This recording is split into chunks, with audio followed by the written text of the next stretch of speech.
దివ్యవాణి ప్రేక్షకులకు సుస్వాగతం. ప్రియ సహోదరి సహోదరులారా, మానవులు చేయవలసినటువంటి సత్కార్యాల్లో ఇంకొక అద్భుత సత్కార్యం ఏమిటంటే పశ్చాత్తాపం. భగవంతుడు మహాపవిత్రుడైనటువంటి దేవుడు. పాపాన్ని ఎంతగానో అసహ్యించుకుంటాడు. కానీ నరులు తమ బలహీనతల వల్ల పాపం చేస్తూ ఉంటారు. దేవుడు నరులకు పశ్చాత్తాపం అనే వరాన్ని ప్రసాదిస్తూ ఉన్నాడు. అందువలన నరులు ఈ పశ్చాత్తాపం అనే వరాన్ని ఉపయోగించుకొని తమను తాము శుద్ధులను చేసుకొని పవిత్రులుగా మార్చుకొని దేవుడికి దగ్గరగా సఖ్యతగా ఉంటారు. ఈ పశ్చాత్తాపం అనే వరంతో భక్తులు ప్రతిరోజు కూడా తమ హృదయాలను శుద్ధి చేసుకోవాలి, హృదయ శుద్ధిని పొందుతూ ఉండాలి. కొన్ని దృష్టాంతాల ద్వారా ఈ పశ్చాత్తాపం నరులకు ఎంత మేలు చేస్తుంది అనే విషయాన్ని సోదాహరణంగా చూసుకుందాం. 2వ సమూయేలు గ్రంథము 12వ అధ్యాయము 1 నుంచి 13వ వచనం వరకు చూసుకుంటే దావీదు మహారాజు బత్షెబా యొక్క కథ మనకు తెలుస్తూ ఉంటుంది. దావీదు మహారాజు ఒకరోజు తన అంతఃపురం మీద వ్యాహాళి చేస్తూ ఉండగా ఆ కింద పక్క ఒక ఇంటిలో గృహములో బత్షెబా అనేటువంటి ఒక సౌందర్య రాశి స్నానం చేస్తూ ఉండగా చూస్తాడు. చూసిన వెంటనే మనసు పారేసుకుంటాడు. ఆ బత్షెబా మీద మరులుగొంటాడు. రాజు తలుచుకుంటే దెబ్బల కొదవ అన్నట్టు ఉన్నదే తడవుగా ఆ బత్షెబాను తన అంతఃపురానికి తెప్పించుకొని తన యొక్క అయిష్టాలు కూడా చూసుకోకుండా తనతో శయనిస్తాడు, దగ్గరే ఉంచుకుంటాడు. తర్వాత సమాచారాన్ని తెలుసుకుంటాడు, ఆమె ఎవరు భార్య అని. అప్పుడు తనకు బత్షెబా తన యొక్క సొంత సైనికుడైనటువంటి ఊరియా భార్య అని తెలుస్తుంది. ఆ ఊరియా తన సైన్యంలో ప్రస్తుతం పనిచేస్తూ యుద్ధంలో పాల్గొంటూ ఉన్నాడు. అయితే దావీదు మహారాజు బత్షెబాను తనతో పాటే ఉంచుకోవాలనుకున్నాడు, వివాహమాడాలనుకున్నాడు. తన స్వార్థం చూసుకున్నాడు, తన సుఖం ఉల్లాసం చూసుకున్నాడు. ఇతరుల యొక్క సుఖాలను, ఇతరుల యొక్క స్వార్థాలను కించిత్తు కూడా ఆలోచించకుండా కేవలం తన స్వార్థం చూసుకొని బత్షెబాను తెచ్చుకొని ఇంకొక పన్నాగం పన్నాడు. ఒక పాపం తర్వాత ఇంకొక పాపాన్ని మూట కట్టుకోవడం మొదలుపెట్టాడు. మొదటగా వ్యభిచార పాపం లోనయ్యాడు. దాని తర్వాత నరహత్యకు కూడా పన్నాగం పన్నాడు. తన సేనాది అయినటువంటి యోవాబుతో ఊరయ్యను యుద్ధము తీవ్రంగా జరిగే చోట పెట్టి అతడు హతమయ్యేలా చూడమని చెప్పాడు. అలాగనే ఊరయ్య యుద్ధం జరుగుతున్న చోట ప్రథమ శ్రేణిలో పెట్టగా వీరమరణం పొందాడు, స్వర్గస్థుడయ్యాడు. ఇంకా బత్షెబాను తన దగ్గరికి తెచ్చుకొని అంతఃపురంలోనే ఉంచుకున్నాడు. వారికి ఒక బిడ్డ కలిగింది. ఆ బిడ్డ కొద్ది రోజులకే అనారోగ్యంతో చనిపోయాడు. యావే ఆ దేవు బిడ్డను మొత్తెను అని మనం చదువుకుంటున్నాం. అప్పుడు నాతాను అనేటువంటి ఒక ప్రవక్త ద్వారా దావీదుకు పశ్చాత్తాపాన్ని దేవుడు బోధించాడు. ఆ నాతాను అనే ప్రవక్త వచ్చి ముందు ఒక పిట్ట కథ చెప్పి దావీదుకు చెప్పాడు. ఒకానొక ఆయన ఉండేవాడు, పేదవాడు, ఒక గొర్రెను పెంచుకున్నాడు. ఆ గొర్రె తన స్వంత కుటుంబ సభ్యురాల్లాగా ఉండేది, స్వంత కూతురులాగా ఉండేది. అతనితో ఆడుకునేది, మంచం మీద పడుకునేది, ఎంతో ప్రేమగా చూసుకుంటూ ఉండేవాడు. కానీ ఆయన పక్కనే ఒక ధనవంతుడు ఉండేవాడు. అతడికి 100కు పైగా గొర్రెలు, పొట్టేళ్ళు అవి ఉండేవి. ఒకరోజు ఆ ధనవంతుడికి ఒక అతిథి రాగా అతిథికి విందు చేయడానికని ఈ ధనవంతుడు ఏం చేశాడు, తనకున్న 100 గొర్రెల్లో పొట్టేళ్లలో దేన్నో ఒక దాన్ని తీసి వధించి విందు భోజనం తయారు చేయకుండా తన ఇంటి పక్కన ఉన్నటువంటి ఆ పేదవాడి గొర్రె మీద కన్ను వేసి ఆ గొర్రె పిల్లను బలవంతంగా తీసుకువచ్చి కోసి వధించి దాన్ని విందు భోజనంగా సిద్ధం చేశాడు. ఆ పేదవాడు గుండె పగిలిపోయింది. నిస్సహాయుడిగా, అశక్తుడిగా ఉండిపోయాడు. ఎందుకంటే పేదవాడు ధనవంతుడితో పెట్టుకోలేడు. ఈ కథను విన్న దావీదు ఉగ్రుడైపోయాడు. ఎవరు ఆ పేదవాడు, ఎవరు ఆ ధనవంతుడు, వాడికి మరణశిక్ష సరి అయినది అని చెప్పగా నాతాను ప్రవక్త ఆ ధనవంతుడు నువ్వే అని దావీదు వైపు చూపించాడు. అప్పుడు దావీదుకు తన తప్పిదం తెలిసొచ్చింది. తను చేసినటువంటి గొప్ప పాపం అప్పుడు తెలియవచ్చింది. వ్యభిచార పాపమే కాకుండా నరహత్య కూడా చేశాడు. ఈ విధంగా పాపం మీద పాపం మూటగట్టుకొని దావీదు దేవుడి దృష్టిలో పాపాత్ముడయ్యాడు. కానీ పశ్చాత్తాపడ్డాడు. పశ్చాత్తాపడి కన్నీళ్లతో క్షమాపణ కోరాడు. దేవుణ్ణి క్షమాపణ పొందాడు. ప్రియ సహోదరి సహోదరులారా, పాపాలు చేయడం మానవ సహజం, మానవ నైజం. కానీ ఆ పాప గుణాన్ని రోజు రోజుకు మనం అధిగమిస్తూ ఉండాలి.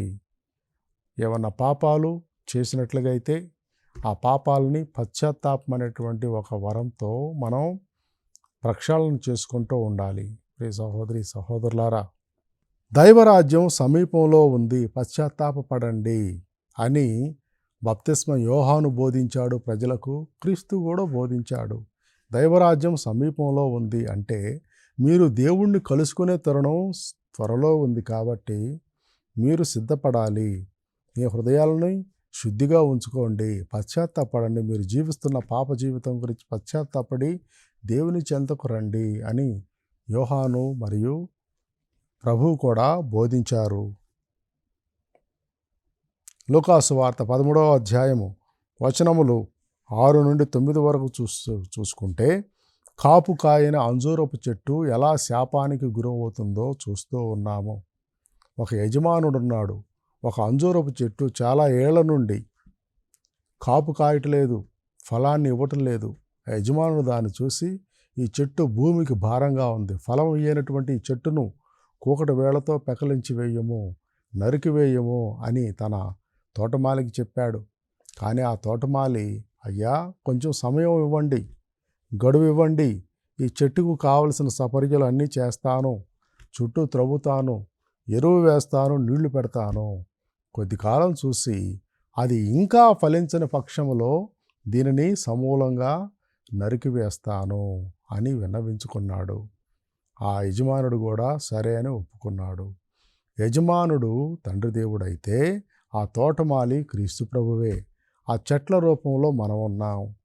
ఇన్నేళ్ల క్రైస్తవ జీవితం జీవిస్తున్నా కానీ ఫలించని చెట్లులాగా ఎంతమంది ఉన్నాము. ఆత్మీయ ఫలాలను ఫలించకుండా ఎంతమంది గొడ్డుబారిపోయి ఉన్నాము. ఆత్మక్రియలు జరగకుండా హృదయాలు మూడుబారి ఉన్నాయి. ఈనాడు ఆ విషయంలో మనం పశ్చాత్తాపడినప్పుడు హృదయం దేవునికి సరి అయిన అర్పణగా, బలిగా ఇవ్వబడుతుంది. అప్పుడు దేవుడు దాన్ని సమృద్ధితో స్వీకరించి మనల్ని వరప్రసాదాలతో నింపుతాడు. లూకాసు వార్త 22వ అధ్యాయము 62వ వచనం చూసుకుంటే, పేతురు 3 సార్లు బొంకాడు.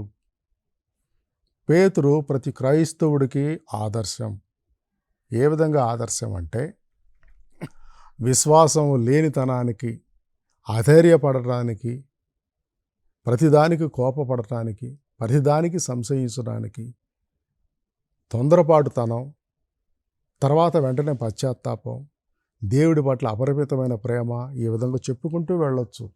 పేతురు మనందరికి మంచి ప్రతీకగా నిలుస్తూ ఉంటాడు. అందరూ పేతురు ప్రధాన శిష్యుడని మనం చదువుకుంటూ ఉన్నాం. పేతురును ప్రధాన శిష్యుడిగా ఎంచుకున్న ప్రభువు ఒకసారి చెబుతాడు, పేతురు నీవు నన్ను ఎరుగనని 3 సార్లు బొంకుతావు. కోడి కూసినప్పుడు, కోడి కూయక ముందే అని చెప్పినప్పుడు పేతురు ఆ విషయాన్ని తిరస్కరిస్తాడు. నేను నిన్ను ఎరుగనని బొంకడం అది ఊహించిన మాట అంటాడు. కానీ పేతురును యేసు ప్రభువును గెత్సెమని తోటలో బంధించినప్పుడు, పెద్దల వద్దకు విచారణకు తీసుకువెళ్ళినప్పుడు పేతురు, అందరూ చెల్లాచెదురైపోయారు శిష్యులు. కానీ పేతురు మాత్రం క్రీస్తు పట్ల ప్రేమతో ఎలాగోలాగా నక్కి గోడ సాటున ఎలాగోలా చీకట్లో దొంగతనంగా చేరుకొని ప్రభుకి ఏం జరుగుతుందో అని చూడాలని ఆశిస్తూ ఉంటాడు. అప్పుడు ముగ్గురు గమనిస్తారు, పేతురుని గమనించి, నువ్వు వాళ్ళ శిష్యుల్లో ఒకడు కదా అంటే, ఆ క్షణంలో ఏం చేయాలో తెలియక భయంతో, నేను ఆయనను ఎరుగనని 3 సార్లు బొంకాడు. కోడి కూస్తుంది. ఆ సమయంలోనే ప్రభు పేతురుని చూస్తాడు. పేతురు హృదయం ఒక్కసారిగా బ్రద్దలైపోయింది. పశ్చాత్తాపంతో కుమిలిపోయి బయటికి వచ్చి పెద్దగా వెక్కి ఏడుస్తాడు. ఓ దేవా, నేను బొంకాను, నిన్ను ఎరుగనని నేను చెప్పాను, నా భయంలో నేను నిన్ను ఒప్పుకోలేదు అనుకుని పశ్చాత్తాపంతో రగిలిపోయాడు. తెలిసి చేసిన పాపం ఏడ్చి పోగొట్టుకోవాలంటారు. మనం ఎన్నో పాపాలు చేస్తూ ఉండవచ్చు, స్వల్పమైనా కానీ పెద్దవైనా కానీ పేతురులాగా పశ్చాత్తాపపడి ఉన్న పాపాన్ని ఒప్పుకొని దేవుడి దగ్గరికి శరణు కోరితే దేవుడు క్షమిస్తాడు. ఎంత ఘోర పాపమైనా, ఎంత ఘోర పాపివైనా కానీ. అందువలన మనం దివ్య సంస్కారంలో ఒక ముఖ్యమైనటువంటి పాప సంకీర్తనమైనటువంటి దివ్య సంస్కారాన్ని విరివిగా ఉపయోగించుకోవాలి. మనల్ని మనం పాప ప్రక్షాళనం చేసుకోవాలి. మన హృదయాలను శుద్ధి చేసుకొని దేవునికి దగ్గరగా వెళుతూ ఉండాలి. దైవ వరప్రసాదాలను పొందుతూ ఉండాలి.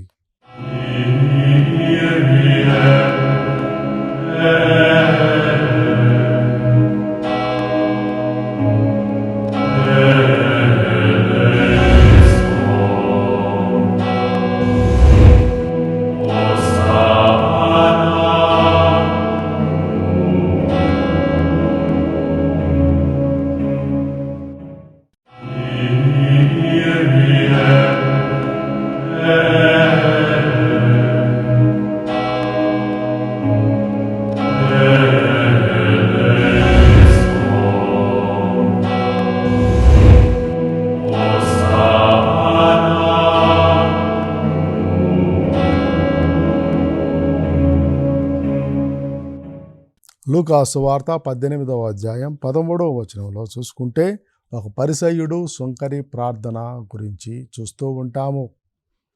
పరిసయ్యులు ధనవంతులు, చాలా ధనం ఉంటుంది, వాళ్ళు చదువుకున్న వాళ్ళు, ఇంట్లో పనివాళ్ళు ఉండేవాళ్ళు, వ్యవసాయ భూములు ఉండేవి. వాళ్ళు ఏ పని చేయకపోయినా వాళ్ళకి పనులు చేసి పెట్టేవాళ్ళు బోల్డంతమంది ఉన్నారు. అందువలన వాళ్ళు దశమ భాగాన్ని ఇవ్వడం మోషే యొక్క ధర్మశాస్త్రంలో 611 అలాగ మించినటువంటి ఆ మోషే ధర్మశాస్త్ర విధులన్నింటినీ కూడా నిర్వర్తిస్తుండేవాళ్ళు. అలాంటి పరిసయ్యుడు ఒక ఆయన వచ్చి దేవాలయంలో ప్రార్థన చేస్తున్నాడు. అదే సమయంలో ఒక సుంకరి కూడా వచ్చాడు. సుంకరి అంటే ప్రజల నుంచి పన్నులను వసూలు చేసి రోమా ప్రభుత్వానికి అప్పగించేవాడు.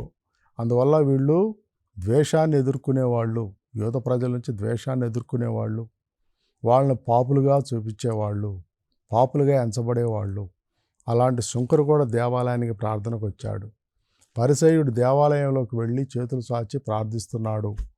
కానీ సుంకరి మాత్రం దేవాలయం దగ్గర ప్రవేశానికి కూడా అర్హత లేకుండా పాపం పశ్చాత్తాపంతో రగిలిపోతూ గుడి దగ్గరే, తలుపు దగ్గరే ఉన్నాడు. ఈ పరిసయ్యుడి స్వోత్కర్ష ఎలా ఉందంటే, ఓ దేవా, నేను ఇన్నిసార్లు ఉపవాసం చేస్తాను, ఎన్నిసార్లు బలులు అర్పిస్తాను, ఈ దశమ భాగాన్ని అర్పిస్తాను, ఇది చేస్తాను, అందుకని నీకు వందనాలు, నన్ను స్త్రీగా పుట్టించినందుకు నీకు వందనాలు, నన్ను యూదుడిగా పుట్టించినందుకు నీకు వందనాలు, అదిగో అక్కడ అన్న శంకరలాగా నన్ను ఉంచకుండా గొప్పవాడిగా చేసినందుకు వందనాలు అని చెప్పేసి దేవుడిని ప్రార్థిస్తూ ఉన్నాడు. గర్వముతో కూడిన ప్రార్థన. కానీ ఆ సుంకరి దేవాలయపు తలుపు దగ్గరే నిలబడి పశ్చాత్తాపంతో కన్నులెత్తి దేవుణ్ణి చూడడానికి కూడా చూపు రాక, దేవా, నేను పాపిని, నన్ను క్షమించు అని ప్రార్థించాడు. విరిగి నలిగిన హృదయంతో చేసిన ఆ సుంకరి ప్రార్థన దేవుణ్ణి చేరింది. గర్వంతో కూడినటువంటి తన యొక్క ప్రయోజకత్వాన్ని, తన యొక్క గొప్పతనాన్ని గురించి గొప్పలు చెప్పుకుంటూ చేసినటువంటి పరిసయ్యుడి ప్రార్థన దేవుణ్ణి చేరలేదు అని మనం చూస్తూ ఉన్నాం ప్రభు యొక్క బోధ వల్ల. ప్రియ సహోదరులారా, పగిలిన హృదయంతో నువ్వు పశ్చాత్తాపంతో ప్రార్థన చేస్తే దేవుడికి వెంటనే చేరుతుంది. ఒక పాట ఉంది, పగిలిన హృదయముతో పాడిన, విరిగిన మనసుతో వేడిన, వింటాడు దేవుడు ఆ ప్రార్థన, గైకొంటాడు నీ సమర్పణ. ఇంకా 51వ కీర్తనలో 17వ వచనం మనం చూసుకుంటూ ఉన్నాం. దేవా, నేను అర్పించు బలి పశ్చాత్తాపపూరితమైన హృదయమే. విరిగి నలిగిన వినయాన్వితమైనటువంటి హృదయమును నీవు అనాధారము చేయవు అని కీర్తనకారుడు ప్రార్థిస్తూ ఉన్నాడు. లూకాసు వార్త 23వ అధ్యాయం 39వ వచనం నుంచి 43వ వచనం వరకు చూసుకుంటే కల్వరి కొండపై క్రీస్తును సిలువ వేసిన దృశ్యము. క్రీస్తుతో పాటు 2 దొంగలు సిలువ వేయబడ్డారు. ఆ సిలువ వేయబడిన దొంగల్లో మొదటి దొంగ వెర్రివాగుడు వాగాడు. నువ్వే క్రీస్తువు అయితే, నువ్వే మెస్సవ అయితే, నువ్వే దైవ కుమారుడు అయితే నిన్ను నీవు రక్షించుకొని మమ్మల్ని కూడా రక్షించు అని వెర్రివాగుడు వాగాడు. కానీ కుడివైపు ఉన్న దొంగ మాత్రం, రెండవ దొంగ మాత్రం ఏం చెప్పాడంటే, మేము చేసిన పాపాలకు మేము అర్హులమే, మాకు ఈ శిక్ష సమ్మతమే. కానీ ఆయన ఏ పాపం లేకుండానే శిక్ష విధింపబడిన వాడు, ఈయనే నిజమైన దేవుని కుమారుడు, ఆ విషయం నీకు తెలియదా అని మొదటి దొంగను వారించాడు. వారించి ఇంక ప్రభు వైపు తిరిగి ఏమన్నాడంటే, అయ్యా, నీవు తప్పకుండా మోక్షరాజ్యానికి వెళతావు, అక్కడికి చేరాక నన్ను కూడా జ్ఞాపకం ఉంచుకో అని దీనంగా ప్రార్థించాడు. ఆ చివరి ప్రార్థనను యేసు ప్రభు విని వెంటనే వరాన్ని అనుగ్రహించాడు. ఆ దొంగ పాడాడు, యేసుని రాజ్యములో భువికే తెంచెడి రోజు, ఈ పాపిని క్షమించి జ్ఞాపకముతో బ్రోవుమని ఇలా వేడి తిని విలపించుచును, ఈడేరును నా వినతి అని ఆ దొంగ ప్రార్థించగా ప్రభువు కూడా ఆ ప్రార్థనను వెంటనే అంగీకరించి ఆ వరాన్ని దయచేశాడు. పరదైసున ఈ దినమే నా ఆనందములోను పాల్గొందువు నీవనుచు వాగ్దానము చేయగనే అని ఆ దొంగ మురిసిపోయాడు. అయినా ఈ దొంగ దొంగలకు దొంగ అని చెప్పవచ్చు. ఎందుకని అంటారు? దొంగగా భూమి మీద జీవించినంతకాలం ప్రజలను దోచుకున్నాడు, వాళ్ళ సంపదను దండుకున్నాడు. చివరికి చనిపోయేటప్పుడు కూడా పరలోక రాజ్యాన్ని దోచుకున్నాడు, పరలోక రాజ్యాన్ని దండుకున్నాడు.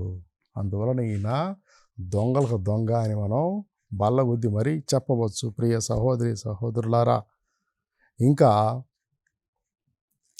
లూకాసు వార్త 15వ అధ్యాయము వచనములు 17 నుంచి 19 వరకు చూసుకుంటే దుడుకు చిన్నవాడి కథను మనం చదువుకుంటూ ఉన్నాం. ఈ దుడుకు చిన్నవాడు ఏం చేశాడు? సృష్టి వస్తువులను ప్రేమించి సృష్టికర్తను విడనాడాడు. అంటే తన తండ్రిని విడిచిపెట్టాడు, భోగ విలాసాలలో మునిగి తేలాడు. ఆ విలాసాలకు కులాసాలకు కావలసినటువంటి ధనం నాకు ఇవ్వమని చెప్పేసి ఆ తండ్రి హృదయాన్ని బాధించి తనకున్న ఆస్తిని మూటగట్టుకొని పట్నవాసం చేయడానికి వెళ్ళాడు. ఆ పట్నవాసంలో అతడు అన్ని రకాల పాపాలకు ఒడిగట్టాడు. వ్యభిచారము, జూదము, త్రాగుడు, అన్ని రకాలైనటువంటి పాపాలను చేశాడు. చేసి ఆయన ధనమంతా కూడా వ్యయమైపోయింది.